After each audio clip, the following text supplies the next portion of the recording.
3 kekuatan jahat, dan 4 anugerah Tuhan. Inilah yang bertarung di dalam diri kita. Ya, the power of animal, the power of wild animal, the power of Satan melawan self-awareness, kesadaran diri, common sense, akal sehat, conscience, hati nurani, dan independent will, kehendak bebas. Siapa yang akan menang? Itulah yang selama ini setiap hari, setiap saat bertarung di dalam diri kita. Nah, kemenangan itu juga menjadi sesuatu yang sulit bagi kita, karena seringkali kita tidak menyadari siapa musuh kita. Kalau kita bicara musuh itu, kalau dalam politik, itu adalah orang yang ada di luar kita, kan? Musuh itu selalu ada di luar kita. Yang sulit kalau kita bicara dalam konteks spiritual, musuh adalah orang yang sesuatu yang ada di dalam diri kita. Bahkan musuh itu menyelinap masuk ke dalam diri kita. Kalau kita berperang melawan musuh, maka kita bisa buat benteng yang setinggi-tingginya. Tetapi masalahnya, musuh itu menyelinap masuk ke dalam benteng. Dia bukan menyerang dari luar, tapi dia menyerang dari dalam. Merah. Jadi ini merupakan sebuah peringatan bagi kita. Kita seringkali menganggap diri kita orang baik. Dan karena kita orang baik, maka kita bukan menjadi target setan. No, justru karena kita orang baik, kita menjadi target utama setan. Karena setan tidak suka melihat orang-orang yang baik. Ya, jadi ini merupakan highlight yang pertama dari saya. Setan tujuannya adalah membuat kita terlena, membuat kita lupa. Karena itu setan akan muncul dalam bentuk-bentuk yang menyenangkan, yang menggiurkan, yang menggairahkan, yang menggoda. Nah, itulah yang namanya setan, yang menarik. Jadi hati-hati dengan sesuatu yang menarik, menggoda, menggairahkan, menggiurkan, karena biasanya ada setannya di situ. Karena memang setan itu selalu muncul dalam bentuk-bentuk yang seperti itu. Mengenai setan yang harus kita waspadai, ya, terutama ketika kita sudah memasuki masa Lebaran, Idul Fitri, yang seringkali disalahpahami kita sudah lulus ujian. Ini juga pemahaman yang salah. Banyak orang yang memahami puasa itu sebagai bulan ujian. Benar kan seperti itu kan? Puasa adalah bulan ujian. No, itu salah besar. Puasa itu bukan ujian, puasa itu latihan. Kenapa begitu? Karena puasa itu dipahami sebagai bulan ujian, 30 hari ujian. Setelah selesai ujian gimana? Bagaimana perilaku kita setelah selesai ujian? Merdeka, ya, semangat, merdeka, selesai semua. Karena puasa dipahami sebagai ujian. Dan Lebaran itu adalah wisuda. Kalau Lebaran wisuda, berarti setelah Lebaran selesai semua. Dan itulah yang membuat perilaku orang sebelum puasa dan sesudah puasa berbeda. Setelah puasa kembali, kenapa? Udah lulus. Nah, puasa itu sesungguhnya bukan bulan ujian. Puasa adalah bulan latihan. Sebulan kita dilatih, digembleng. Pertanyaannya, ujiannya kapan? Ujiannya sekarang ini. Ujiannya selama 11 bulan ini kita ujian. Selesai ujian, latihan lagi sebulan. Terus ujian lagi 11 bulan. Terus latihan lagi sebulan. Terus kapan habisnya? Nggak ada habisnya. Kenapa? Karena yang namanya manusia adalah human being. Bukan human being, tapi human being. Artinya ada apanya? Ada ing-nya. Ing itu apa? Continuous tense. Sebuah proses yang berkelanjutan, proses yang tidak ada habisnya. Itu namanya human being. Sehingga terus puasa sebulan latihan, 11 bulan ujian, kemudian latihan lagi ujian, latihan lagi ujian, dan seterusnya sampai kita dipanggil oleh Allah. Kontrak kita di dunia ini habis. Karena kita adalah human being. Kita terus berproses. Ada spiral, upward spiral. Kita terus berproses sampai kita nanti dipanggil oleh Allah. Dan kita selalu dalam proses menjadi orang baik. Kita tidak pernah mencapai menjadi orang baik. Karena kalau kita merasa sudah menjadi orang baik, Disitulah sebetulnya letak kekalahan kita. Saya sudah jadi orang baik nih. Disitulah letak kekalahan kita. Karena ketika kita merasa sudah jadi orang baik, maka kita berhenti menjadi orang baik.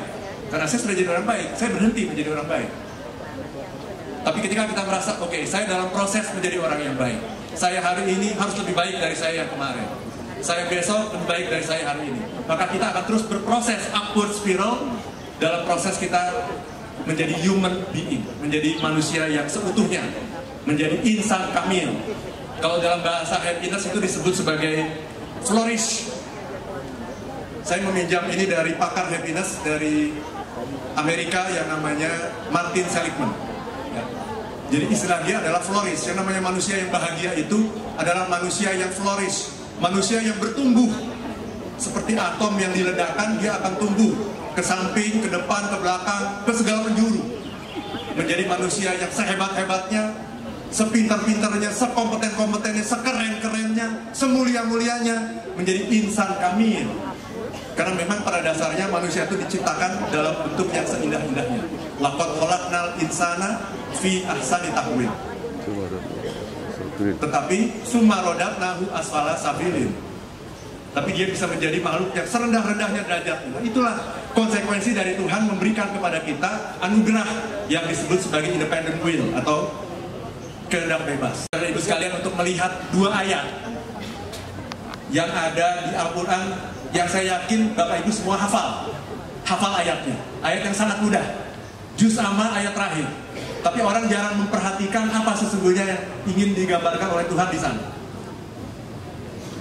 Yang pertama adalah surat Al-Falaq, Qul a'udzu birabbil falaq. Yang kedua adalah surat An-Nas, Qul a'udzu birabbin nas. Ketika saya perhatikan dua surat ini, saya melihat ada sebuah pesan Tuhan yang sangat penting yang ingin disampaikan di sini. Dalam surat Qul a'udzu birabbil falaq, Tuhan minta kita berlindung kepada Tuhan satu kali terhadap 4 kejahatan, yaitu kejahatan yang diciptakan oleh makhluknya, kejahatan yang terjadi karena malam yang gelap gulita, kejahatan tukang sihir, dan kejahatan orang yang dengki. Ada 4 kejahatan, tapi Tuhan hanya minta kepada kita untuk berlindung kepada Tuhan satu kali. Tetapi yang menarik, dalam surat An-Nas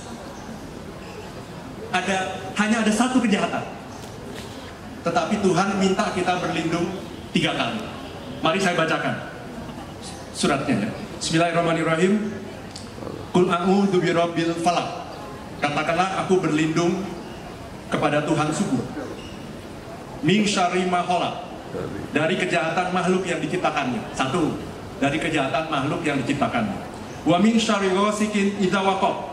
Dan dari kejahatan malam apabila telah gelap gulita. 2. Wa min syarrin nafasati fil uqad. Dan dari kejahatan tukang sihir yang menghembus pada buhul. 3 kejahatan. Yang keempat, wa min syarri hasidin iza hasad. Dan dari kejahatan orang yang dengki bila muncul dengkinya. 4 kejahatan. Hanya diminta berlindung kepada Tuhan 1 kali. Yang menarik, dalam surat An-Nas hanya ada 1 kejahatan, tapi Tuhan minta kita berlindung 3 kali. Ini menunjukkan ini kejahatan yang jauh lebih dahsyat sesungguhnya. Bismillahirrahmanirrahim. Qul a'udzu birabbin nas. Katakanlah, aku berlindung pada Robnya manusia. Sekali berlindung.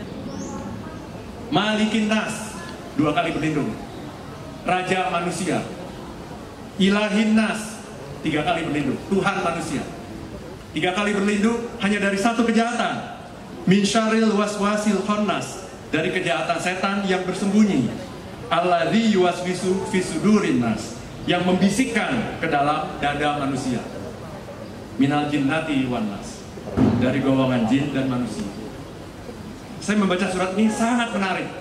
Terhadap 4 kejahatan hanya sekali berlindung. Kenapa begitu? Karena ini kejahatan eksternal, kejahatan yang ada di luar, kejahatan dari orang-orang yang ada di luar kita. Kita berlindungnya cukup sekali aja. Tapi Qul a'udzu birabbin nas, Malikin nas, Ilahin nas, 3 kali kita berlindung kepada Allah dari 1 kejahatan. Kejahatan yang ada dalam dada kita, kejahatan yang ada dalam bisikan setan. Jadi kejahatan yang ada di dalam ini jauh lebih berbahaya daripada kejahatan yang ada di luar. Dan kejahatan yang ada di dalam ini sesungguhnya adalah yang ada dalam pikiran kita, mind kita. Karena kalau ada orang yang jahat kepada kita bisa melindungi diri kita. Gampang-gampangnya saja adalah kita bisa blok orang itu kan. Dia kirim pesan dari manapun kita blok, melalui sosial media manapun kita blok. Kita bisa mencapai apa yang disebut sebagai private victory. Dan inilah yang harus selalu kita perjuangkan dari waktu ke waktu. Bagaimana kita mendapatkan private victory. Karena hanya dengan private victory kita bisa mendapatkan yang namanya public victory, yaitu kemenangan bersama. Dan dengan kemenangan bersama, maka kita akan bisa menjadi the true winner. Seorang pemenang yang sejati, sebagaimana yang dicita-citakan oleh bulan suci Ramadan ini. Ya, karena Muhammad SAW bersabda, banyak sekali orang yang berpuasa tetapi tidak mendapatkan apa-apa dari puasanya selain hanya lapar dan dahaga. Sebetulnya menurut saya ada sih yang didapatkan, walaupun tidak mendapat apa-apa, tapi minimal secara kesehatan ya, secara kesehatan, badan lebih terjaga dan sebagainya. Itu baru puasa level 1 namanya. Puasa level 1 hanya menahan diri dari lapar dan dahaga. Tapi level 2 menahan diri dari perbuatan yang tidak baik. Tapi ada level 3, menahan diri dari pikiran-pikiran yang jahat. Ini namanya puasa pikiran. Jadi puasa yang pertama puasa lapar dan dahaga, yang kedua adalah puasa perilaku, yang ketiga puasa pikiran.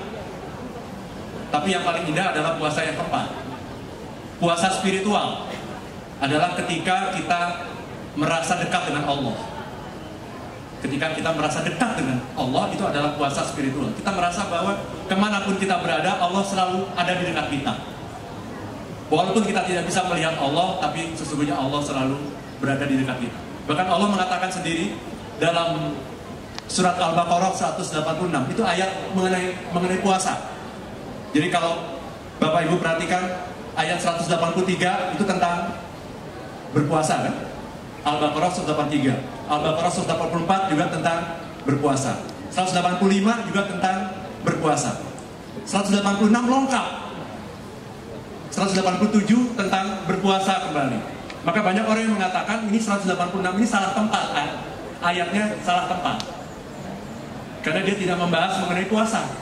183 puasa, 184 puasa, 185 puasa, 187 puasa, 186 enggak. Tapi kalau kita pikirkan lebih dalam lagi, ternyata ayatnya berbunyi seperti ini. Wa iza sa'alaka ibadi anni fa inni qarib ujibu da'watad da'i iza da'ani falyastajibu li wa yu'minu bi la'allahum yarshudun. Dan jika hamba-hambaku bertanya kepadamu tentang aku, katakanlah aku dekat. Katakanlah aku dekat. Aku menjawab semua doa orang-orang yang memohon kepada.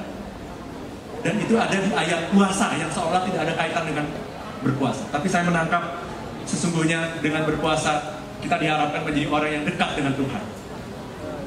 Karena sesungguhnya Tuhan lebih dekat daripada urat leher kita. Terima kasih, mudah-mudahan bermanfaat. Assalamualaikum warahmatullahi wabarakatuh.